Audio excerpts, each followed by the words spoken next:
So you have loaded a dataset into Pandas. What's next? Basically, before you deep dive into data analysis or data cleaning, it's a good idea to start with just getting high level view of your data.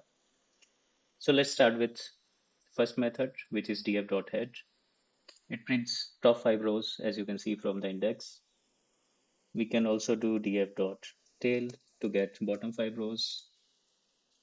By default, pandas specify 5 here, right? So it will be same as if we specify 5, results will not change.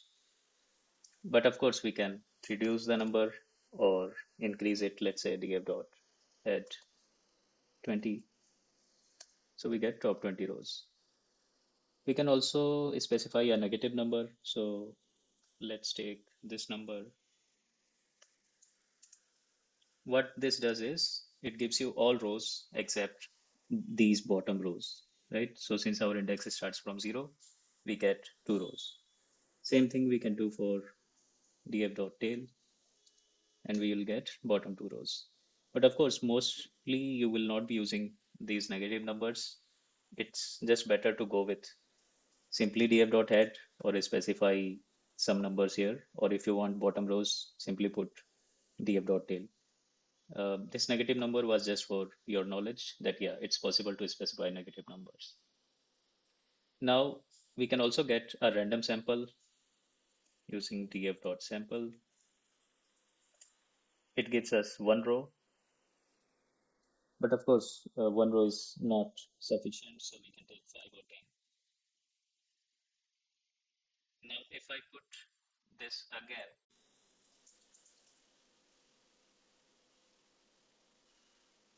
what you'll notice is if you focus on these indices, all both are different, right? So for repeatability, so that you can repeat these random samples, we need to specify a seed, which we can do using, let's do 5 and then random state. Let's put any number. So random state can take any number between 0 and a very large positive number. So for example, I can put here 0,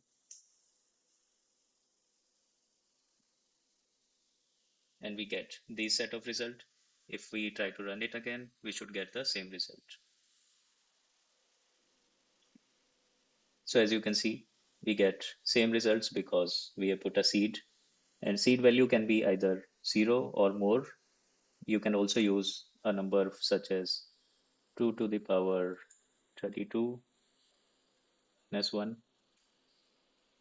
and it should work. So this is the maximum number that you can use. If you just remove even one number, you'll get an error, right? So this is the maximum number, although of course you should go with a small number. So this was about getting a high level view of your data. You can see here some of the sample rows, and then what are the columns you have, some of the values. For example, here I see that in count, which is supposed to be numeric, but it has these type of values, for example, dot C. Now let's go ahead with getting understanding of D types and shape of our data frame. So if we do df.shape, we should get number of rows and columns that is there in our data frame. We can also put df.columns to get all the different columns that we have, and we have 6 columns.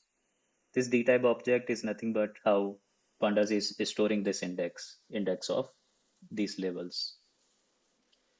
Now we can do df.dtypes to get data type of columns, and we have 6 columns and 2 different data types. 4 columns are integer, 2 are object. Object is nothing but either string columns, string values, or mixed data types where we have more than one data type. Now you might be wondering, can we get all these 3 into a single method? For example, shape of the data frame, all the columns and their D types. So yes, we do have df.info, which gives us a lot of information related to our data frame. So let's go line by line. First line is that this is a data frame that we are working with. We have these many entries. There are 6 columns in total. and what are those six columns and their data types. We also get a summary like there are four integer columns and two object columns. We also get that memory usage is high. It is 1.6 GB plus. So what is plus here? Basically, Pandas doesn't scan the whole data frame to get how much memory it is using by default. But of course, we can force it to scan it so that we can have a good idea about how much space our data frame is consuming. So what we can do is we can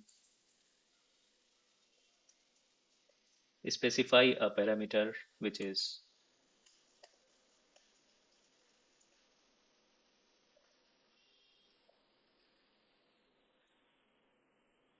this will give us